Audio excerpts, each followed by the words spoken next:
listening to Who's Tom and Dick, a weekly podcast with your hosts, Martin Weavers, fighting stage 4 lung cancer, and Patrick Mortimer, living with heart disease. Why not grab yourself a cup of coffee, sit back, and enjoy the chatter as we discuss and share information, talking about tough subjects, and offering help, support, and motivation with a positive mental attitude. Good morning, Patrick. How are you? Happy New Year to you. Yeah, another new year. 2025. 2025. Made the resolutions, have you? I suppose the only resolution that I'd make would be to live a long, happy life. Yeah, So, well, you are in control of that to a certain extent. and your positive mental attitude and treatments and one thing and another, but I haven't made any. Haven't you? No, Well, do you ever make them? I tried in the past, but you soon forget about them, don't you? Well, mine came true for the podcast, didn't it? I wanted to get a celebrity on, which we spoke about in the in between Christmas and New Year. So Yeah. we had, and then the ball that opened the floodgates, and the ball was rolling for loads and loads. So and we've got another celebrity today who we're travelling down to a place called George Hall, and we're gonna there's a bit of a clue there as to A clue in the name. yeah. So and he built it himself. I've seen a Right. documentary on TV. So Did he actually lay the bricks? he laid the black bricks, yeah. Did he? Yeah. There's a I didn't documentary on realise it. YouTube that I saw. So today we've got one of the most colourful darts players in the whole wide world, known as the King of Bling, and he's had other nicknames as Mr. Glitter and things like that as well. So I'd like to introduce you to Bobby George. Morning, Nice to meet Bobby. you, son. Good morning. Thank you Bobby. very Thank you. much for inviting us to your lovely home here Yes. at George Hall. George Hall. Yeah. Well, I'll tell you a story about George Hall. When I bought the land, there was nothing here. It's a bit of rubble, rubbish, and things like that. And I didn't know the history of it at all. Well, apparently, I built it and I called it George Hall. Mhm. Why not? You know? Yeah. And this old lady was walking past me. I was cutting the lawns out there, and the old lady walking past with her husband and a dog. Oh, Mr. George, I said, she said, disgusting. She said, you're disgusting. And I looked down, I thought, well, no, I ain't got nothing hanging out. So I said, what do you mean I'm disgusting? She said, fancy calling that George Hall. It was called Martell's Hall before you built that. There's a building there called Martell's Hall. Oh, okay. And Geoffrey Mandeville was a war baron for William the Conqueror. Mhm. Well, William the Conqueror sometimes stayed at this hall, so it got all different history about it. Yeah. The Romans were here, then William the Conqueror, Geoffrey Mandeville. All, you know, if you look up the history, you'll see. I didn't know it.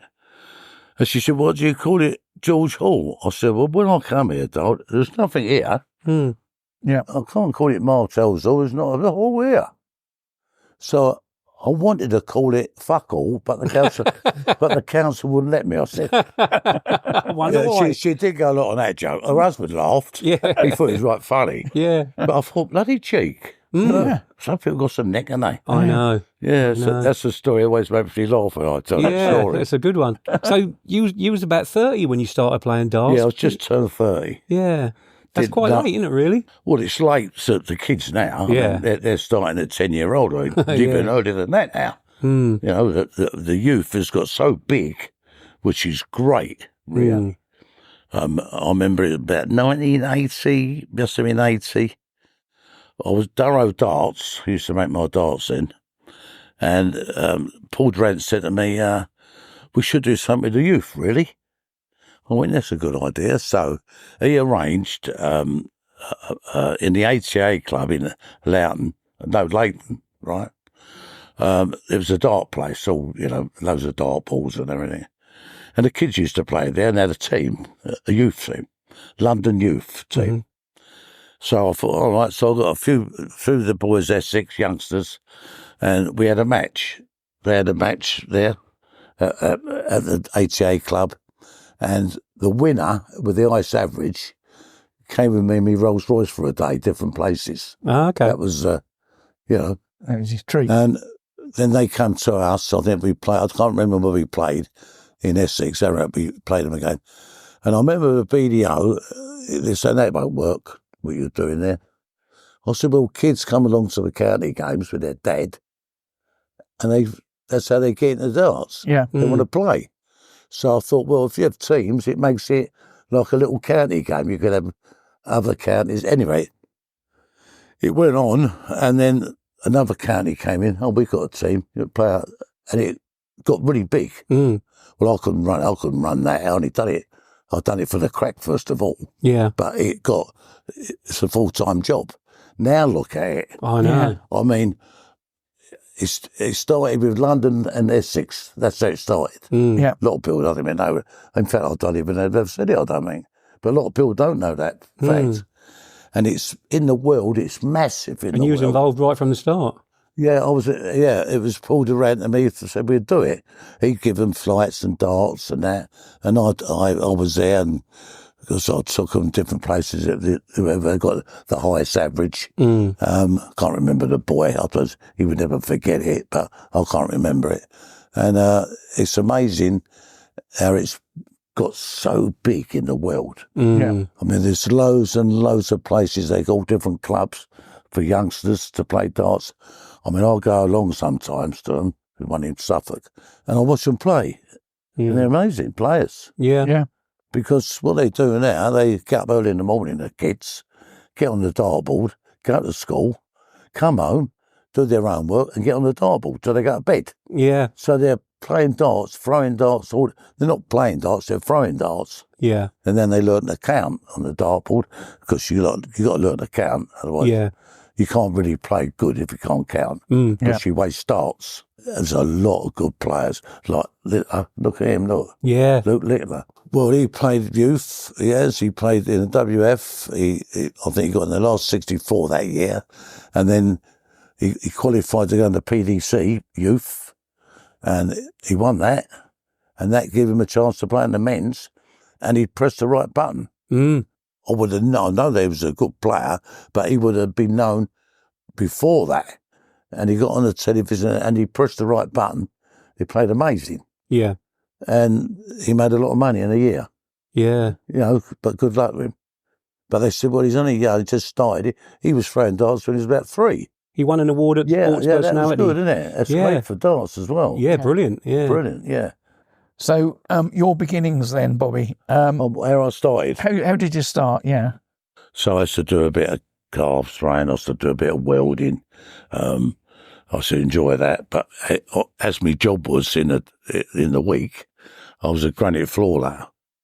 So that's tough, you know, shoving in concrete and granite, Yeah. laying them, troweling it, you know.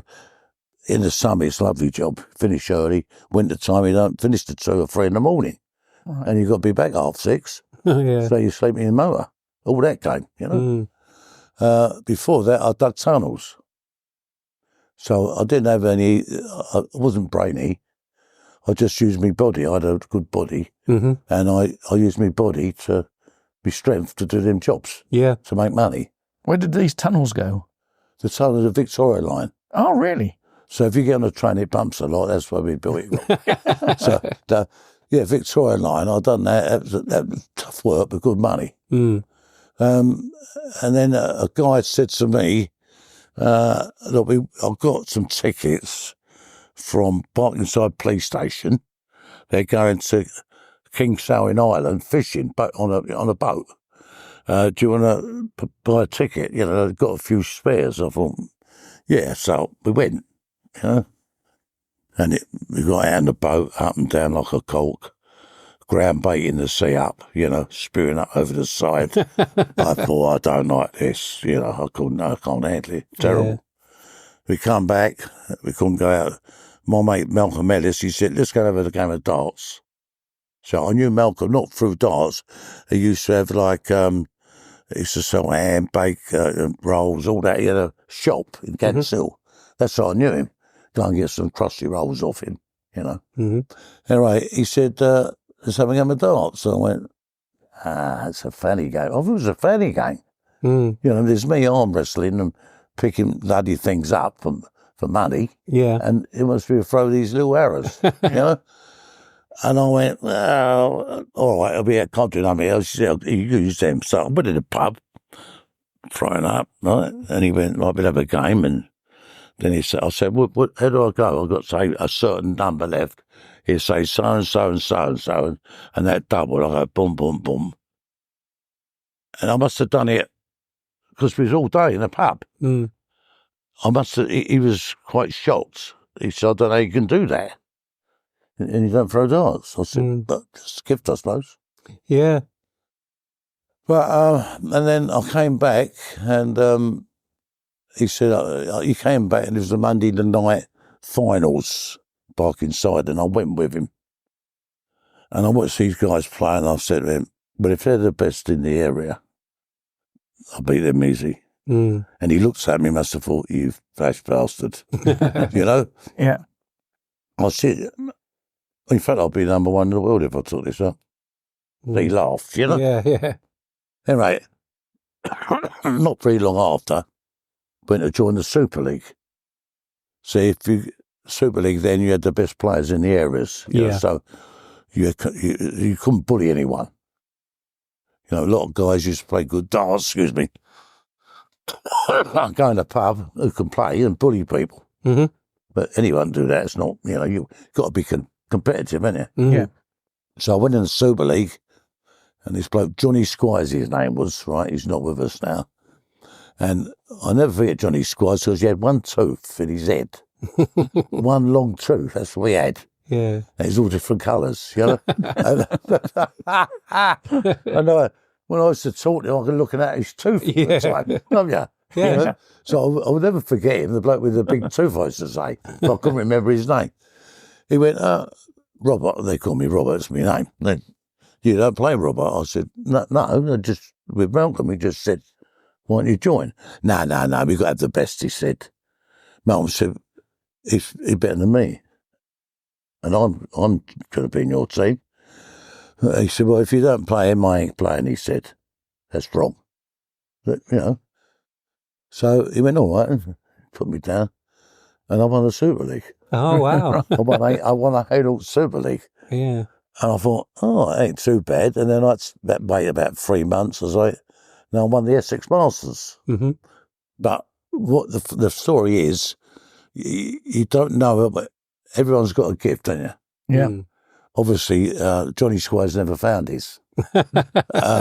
So the story is like, you never say, oh, he ain't no good or he ain't no good, so you give him a chance. Yeah. Yeah. Isn't it? Yeah. Mm. I went to the Essex Masters. It was in Westcliff Hotel. It was played, the finals. And I got a trophy, and I come back to the pub. And Johnny Squires is at the bar, sitting at the bar, cleaning his one tooth. And he said, who won then? To Malcolm. He said, Rob won. He said, oh, no, it's a fluke. That's a fluke, he said. He won the Super League, was a fluke. Mm. No, he said he won their 6 Masters. No, he said, I'll go and get the trophy. He put it on the counter. And Johnny Squires said to me, what are you drinking? He changed completely. Yeah. Because now he's got their 6 Masters in his team, hasn't he? Yeah. You know? Yeah. And I never looked back from there. Mm. The News of the World that was the world champion in my day. Yeah. The News of the World. That was the biggest one in the world. It used to get coverage on World of Sport, didn't You it? see, and get coverage on World of Sport. But it went to every country they sold the News of the World in, the paper. Yeah. Because it was the biggest selling paper in the world at that time. Yeah. How I actually got to know about the News of the World, I was in the King George V in Ganshill. There's all the best players. And I get on the board and that knocked me off. Right? And they couldn't knock me off the board. Mm. And some of them used to moan, you know. I said, well, the governor, I remember the governor, Gabriel Nolan, his name was, he said, well, don't moan, just beat him. Yeah. Mm. And he's off the board. Yeah. Right? I met a guy called Ronnie Haywood. He's a good dart player, was. And he used to talk to me, because you could smoke in the pub then. And he got his fags out, and I didn't smoke anyway. Got a lighter, and he lit the lighter and put it down. And I looked at the dartboard. It was silver with a dartboard on it. I said, what's that? He said, that's the News of the World. I got to the Aero finals, and I won the you get a little medal and you get a little prize. So you got a lighter. I went, oh, I think I might have a go at that. He said, well, I hope you do, he said, because and win it, because my ambition is to come out after the final of News of the World with the trophy. Yeah. I said, I'll give you that. I will do that for you. Now, how do you do that? I must have been right Larry or something. Yeah. I said, yeah, I'll do that for you. I'll win it, you wear out with the trophy. Yeah. Right. He laughed. He said, you want the lighter? I said, no, I want the trophy, but I'm going to win. See, I got there the first year. Eric Bristow came in and his dad, George. And I was gutted because I got beat in the grand finals, you know? Yeah. There was thousands of people. It was just like the PDC then. I mean, it was packed. I mean, that was the thing of dart players. Everyone went there, Yeah. you know, to support it. Mm. And gutted I was. So I thought I've got to win it. So I went for and I qualified. I got to the final the next year in '79. But all of a sudden, I pressed the right button. I don't know what I'd done in my darts. Everything near enough. I went for 10 months and I played the final as well. And I never ever dropped, only man that won the News of the World that never dropped a leg. Yeah, I was going to mention that. That's a hell of a feat. 3 legs, Yeah. 501 from 8 foot. Yeah. I used to play from 7'6" in end days, Right. BDO. Well, 8 foot, 6 inches, isn't it? Yeah. They said, well, does it make that much difference? I said, well, why? If she plays darts. Yeah, that's right. So he came with me, Ronnie Hayward, Malcolm Ellis, the bloke who started me. I think Johnny Squire, the one with the one tooth, he came with me, and old Johnny Squires. And I won it, and I never went over 15 darts a leg, all the way through the News of the World. And who was it you beat in the final, Eric? No, I beat Alan Glazier. Oh, blimey, cool. That's a blast from the past. Yeah, Alan Glazier, lovely bloke. He was, Yeah. you know. I come friends with Alan, you know. I travelled the world with him. I do remember watching it. Yeah, you know, I was he's about 18, I Man think, in at the time. Black, you know. Yeah. But he was a lovely guy with it. Yeah. He was good company. Yeah. He wasn't nasty. If he beat you, he wasn't nasty. He was a gentleman. He's a great mate of mine. You know. So in them days, did you have a walk on with the music? No, I didn't have a walk on then. No, nothing like a walk on. It was like T-shirt with curry down the front, wasn't it? So, you know, I was fortunate to be there when it was spit and sawdust. I mean, when you're a professional player then, you had to do things yourself. You know, you went to a venue and some of them don't even put the board up right. Oh, right. I remember this is one, you never believe this, I went to the Isle of Wight to the exhibition, and I went there, big stage, no stage setting. He put a bit of chalk on the floor, marked it. I said, well, where's the dice? I'm going to put it up now. So he said, well, it's 5'8" to the bullseye, or whatever it was. Yeah. I went, yeah. And he marked it. He looked roughly, got the dartboard, held it, and he banged, this mate banged a 6-inch nail for the bullseye. I believe it. Yeah. Yeah, the 6 inch, bang, bang, bang, bang. Then he met, obviously, the joys of the bang, that's it. I said, well, yeah, how do you expect me to play on that? Well, don't go for the bullseye, he said. That's true. That's how bad you could. Yeah, that's probably the worst one. Yeah. I played in Scotland one year. It's snowing like anything. They had a stage setting, and as I'm throwing, I thought, "What's that?" It only snowed on top of the dartboard. The snow. There's a fucking hole in the ceiling, and it was coming down all glittery, and I couldn't believe it. Yeah. Blimey. So we had to do things ourselves, and how we got our money was money racing. Now, money racing is like Alan Evans playing me. He might say, I paid for 200 quid. A lot of money then. We say, all right, and I'll get a few backers or whatever, and it might be 400 quid. So he'd say, yeah, I can do that. Go down to his club and play him. I never lost, I'll be honest. I was really lucky. I never lost a money racer, which is good, you know. And then I might play another bloke who's good. But that's how you got known. Yeah. All right. You know? Yeah. Me and Eric, I remember Eric playing this bloke. It was in Loughton. Not very far, but about an hour and it Loughton from me, I suppose, near Epping Way. Yeah.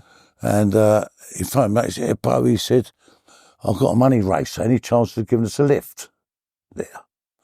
I went, yeah. So he lived at Stoke Newton. I used to live out near Barkingside then. So I'd die there, pick him up. We get to this place called the Mother Hubbard. I'll never forget it. It's not there now. And it had a room out the back, a big room, dartboard. And he was doing a money race against this bloke, Bob Wood, his name was. I can remember that name, Bob Wood. I never heard of him. But he plays for money, you know. So he said, I'll beat him fucking easy, you know. So he beat Eric. He beat him. So I used to have an old 1600 Cortina there, years ago. I was graded floor lane. I took the back seats out. I had the barrows in the back of the shovel. Yeah. Because you couldn't get in the boot, you know. Right, the dump, it was the car, but it was reliable. Yeah. So he said, pay him, man. I said, we didn't pay him. We got the money. I said, I got that. You didn't ask me to back you. You told me to pick you up. He said, I ain't got the money. I mean, they got 20 quid. I went, you're going to get this kit's in here. You with me? Packed it was. So he went, you got lucky. You got trappy, got he, Eric? You think that because you basically beat me, all right, you got a bit lucky on me, you know. You think you're it. He said, but if you think you're good, you play the big fella, double or nothing. So I've got to play for double or nothing, I ain't got no money. And it was a long race. It's not 5 legs. It's like best of 5 legs, 3001. So you're playing a long game. So you use your scoring ability, you know. Anyway, it was, I think it was 2-2, and it's the last leg, you know, to play, and I'm sweating like anything. I thought, I got to beat him. He's a good player. Oh, he was a good player, this guy. I thought, come on, Bob, you've got to beat him. Anyway, he's gone off a big score and I've hit one, and then I hit a dodgy one, he went a big one. And Eric was, as I come back, at a table with me beer and then my car keys there. I said, Eric, get my car. I'm having the sips of the beer. I said, put to that door there. I said, park it there and keep the engine running. If he gets to the double, start it, get the engine running, and I'll have it on my toes, absolutely out the door, you know? Yeah. Wait, how are you going to get your car back? I ain't got the money. No. Yeah. Even I can't drive. I forgot he couldn't drive, did he? I thought, I have to forget. I played the last 1,000 in that 3001 leg. I must have held a world record. I had 180, 140, 180. It cost me, I everything. And I won, just. You know? Yeah. And that's how you learn to play darts under pressure. Yeah. You know? So going back to the news of the world, you had a couple of good years when you won the Butlins title. Oh, the Butlins Grand Masters. Yeah. That's, I won that twice, that. Yeah. But that's quite difficult, that game, because it was the best players in the world was in that. But it was like, I can't remember now, best of 9. Legs. It was legs. It's quite a long race when we played best of 9. You know, it was normally best of 3 or best of 5. And best of 9 is a jump. Yeah, the Butlins Grand Masters, yeah. I won it twice. And then you went on to the final of the BDO. I've got a list of the names you beat. Wickham, Rees, Lazarenko. I mean, they're all legends of the game, and you beat them all on the way to the final. When you talk about... In the BDO final. Oh, the Embassy. Yeah. Yeah. I didn't... that's right, I played Leighton Rees' first game. Yeah. I think. And you played Bristow in the final on that one. Yeah, he beat me in that one. Yeah. But Because you come runner-up twice in that, haven't you? Yeah, well, Yeah. I broke me back in one of them. Yeah. I just, one of them things. So like the Jimmy White of the darts world, he never won nothing. Well, I don't know. I better look at him, Jimmy. I know Jimmy anyway. He's a nice boy and all. But just going back to the MC, Eric beat me. I mean, it was a good game. It was one thing. I think I won more legs and lost. It's weird that. Because it said that you miscounted in the final. No, I didn't. I was going to say, you're the person to tell us. Yeah. Rubbish. Yeah. What I had left, I've got to think now. It was when you had 66 and you hit a treble 16. Yeah. I know I didn't miscount. Eric said that. That's why I thought I'd ask you, Eric because you're the man to tell us. for a few years, and I said to him, no, I didn't. I went that way. So, no, you didn't. Yeah, you're right. Never. That's the way I would have went, he said. But I don't play no different in a world championship as I did in a Monday night league. I played the same. Yeah.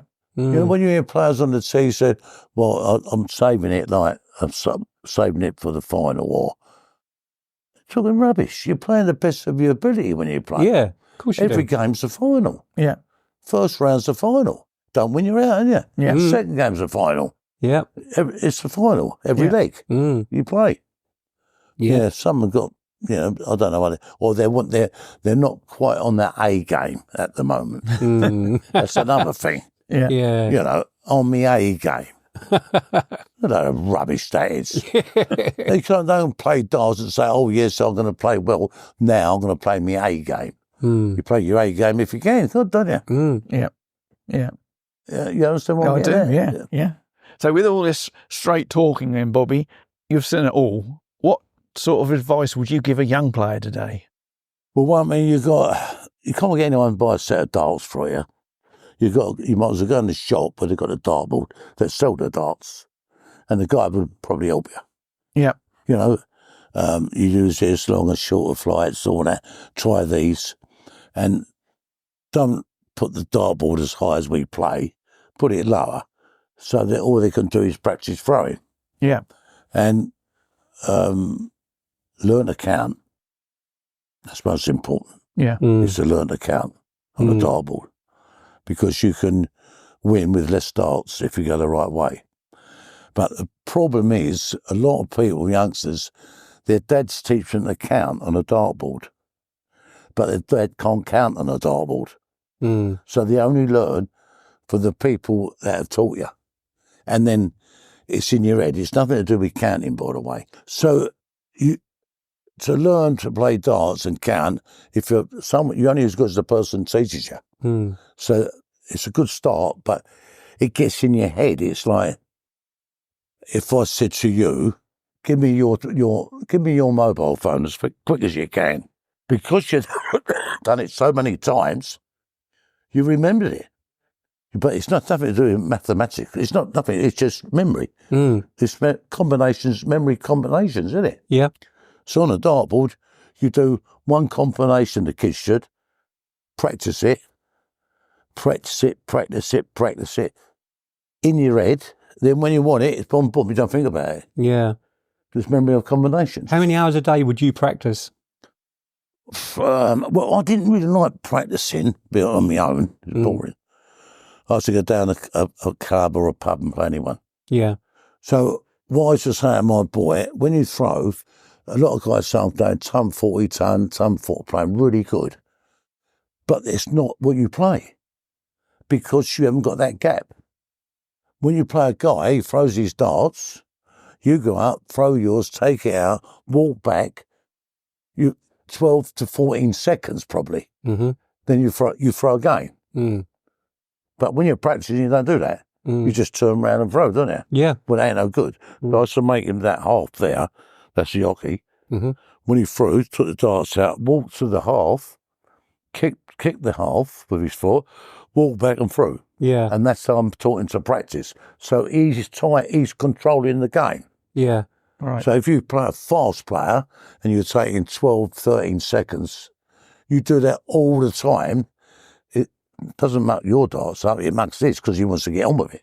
Yeah. But 13 seconds, don't matter who you play the same, it's a rhythm game. Yeah. So your muscle memory is there. So it's unbelievable to think that you taught your son in this very room, Yeah. and he got to the semi-final of the Yeah. Worlds. He learned to count amazing. Yeah. He's very clever. He's very clever. Yeah. I'll tell you this. I never really thought of it, but people say, "How was you good at darts so quick?" Mm. I used to throw knives. Oh, God. I never even said that. Yeah. I forgot. I used to have these knives. They're flat. And you don't throw by the point, by the way. A knife. You see it in a film, don't you? Yeah. A Bowie knife, throw it by the blade. What a rubbish. Might cut your fingers if it's sharp for a kick off, and you can't grip it good enough. You throw it by the handle. And it's very hard to throw. They're proper throwing knives. They're not, but you can't cut wood with them. And I used to throw them for fun for ages. Oh. So I must have, quite good, but it's quite hard to throw a knife accurate. You've got to put a lot of pressure behind it. Yeah. So I was doing that accurate. So when I threw darts, I suppose I didn't realise that only up to my missus mentioned it the other day. Yeah. It's funny you don't remember things like that. Going back a bit again, Bobby, obviously our podcast is about, people being ill and getting on and surviving and things like that with a positive mental attitude, we always say. But you broke your back, didn't you? Celebrating in a darts match. Jumped up. Kenny it was. I jumped up in the air, hit a double, give it a big, and I come down, crack. I could hear it. People can't hear it, but when you do something, you're in your head, don't you? Yeah. Crack. I thought, hang on, here we go. Yeah. And I couldn't move properly, I thought, I've done a muscle in, I thought. Yeah. I dropped the dart and I couldn't he picked the dart up for me, bless him. Give me the dart and he said, you're back. He said that to me. Yeah. You're back. I said, yeah, don't hurt me back, I think. Anyway, I won that match, just. I was playing really good that year and all. I beat Mike Gregory and Taylor, all the top pop stars were there. And I got to the semi-final, but my back had gone by then. So I went to hospital, x-rayed me, hung me up, because they hang you up, stretcher sort of thing. Oh, okay. They did then anyway. And the television came along and all. And I'm hung up, got me nuts hanging out, and I said, leave it out, for Christ's sake, boys. I put that to make the conversation more interesting. I broke your back. He said, you broke your back. You crushed all your vertebrae. So you won't be able to play darts. I said, I've got to play the semi-final. They said, you can't.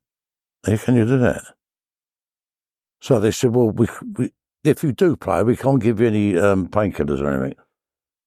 Because you can push your body too much and damage, you could paralyse yourself. And they made me a corset. And they made it and it strapped it up really tight, this corset. The corset was right, the suspender belt's got in the way, that's any trouble. Anyway, I stand up all right. And more, I thought, don't say nothing, I said to him. No excuse, don't say nothing. And I played Magnus Carus and he was 4-2 up against me. Right? And he missed 1-4-1 to beat me. That was it, right? I thought, sweating like hell I was. I thought, Bob, come on. Because didn't have a drink, no tablets or nothing. I thought, just come on, you tart. I'm saying, if you look at the thing, you'll see me saying it. Come on, you tart. He never won a leg. Ah. Weird, isn't it? Yeah. I thrashed him. Yeah. Never won another leg. But I've done it. So coming up to date a bit, Bobby, you're involved with the Macmillan Cancer support. Yeah. I've seen the adverts on Facebook. I met these two guys. One of them plays darts a lot, and he's got terminal cancer. And his mate has Graham. One's Gary and one's Graham. And they're ill, and sometimes they're really ill. But what fascinates me, mine, they go and raise money for Macmillan Cancer support. Yeah. And they've got it bad themselves. I'm mine for that. They're good, proper people, aren't they, to do that? Yeah. People don't realise there's a lot of people like that. But these two guys were good. And I thought, well, I don't play so much darts, but I'll go along and sign photographs. So I'll probably put a shirt up. I'm getting different people to raise money. So what's the Macmillan one doing? It's getting throwing certain scores, isn't it, or something? Yeah, they're doing high scoring a certain amount of time. It's like a 24-hour marathon. That's thing. right. Yeah. Yeah. There's one near Tiptree. I could do a video for them. Yeah. Thanking them all. Yeah. Because it's good fun doing it. Mm. Yeah.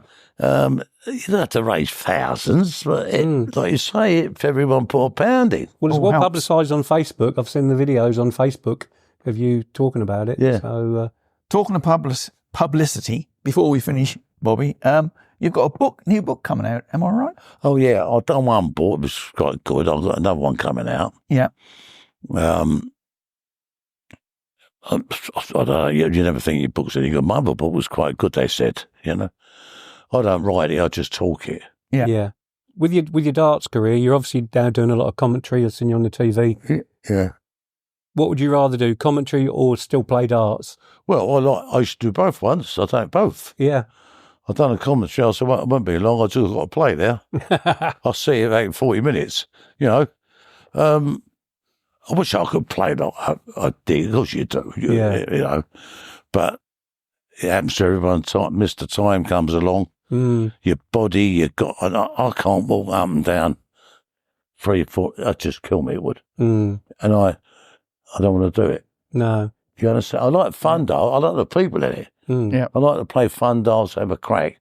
But competitive, I've got to sacrifice a lot. Yeah. So I'd rather talk. Yeah. I'd rather talk than that, get paid to talk. Yeah. Well, you've got a lot of experience and things like that, and people want to listen to your stories. I was the first dart pundit. The BBC said, can you do that? Well, that was difficult in days because you didn't have the computers. I had to work the averages out as they were playing. Yeah. Watch every game, write it down, right? Work the averages out. I also put it put it on a bit of paper underneath the camera. Yeah. Yeah, that's how different it was. Yeah. And then I'll say we have his 98, say, I just argument. Then someone would send that email, 98.2 it was. Well, bloody hell. You've got all that. I worked with Raymond Stubbs, I worked with Colin Murray, they're great they are. Donnelly, a Scotch guy, I don't remember his first name. Yeah, it's experience for me. It was. Yeah. My book I've done is obviously about my life, but it's from what's my last book? I can't remember. Well, from there onwards, Yeah. And it's called Still Here. Ah. Yeah. Is it available at the moment? It's after Christmas. Okay. Yeah, it's called Still Here. My missus come out with that because that's what I was saying. Yeah. How are you, Bob? Still here. Well, that's what you said when we turned up. Yeah, when you say, how are you, Bob? I say, still here. Yeah. There's a guy down the club where I go and I asked him, how are you? He always says, on the right side of the ground. He's not underneath it. Not underneath it. That's it. Yeah, still here. Well, we hope you stay still here for quite a while. And we want to say thanks for inviting us to your lovely home. Yep, thanks, it's been Bobby. brilliant. And thanks for your stories. Fabulous. Yeah. Well done. Whatever I said that's how it was. Yeah. Yeah, that's how we want it. This is how we sit around and chat like this. I could talk to you for another 8 hours. Yeah, well, we could listen as well, but well, thank you very much, Bobby, and we'll do it again. We'll do some more stories from your book. Yeah, and I like to say, may the dance be with you. Thanks, Bobby. Of course, yeah. Thanks, Bobby. Thank you. Cheers. You've been listening to the Who's Tom and Dick podcast with your hosts, Martin Weavers and Patrick Mortimer. If you enjoyed this episode, please subscribe to the show on Apple, Spotify, or your favorite streaming platform. New episodes are available every Friday. Thanks for tuning in.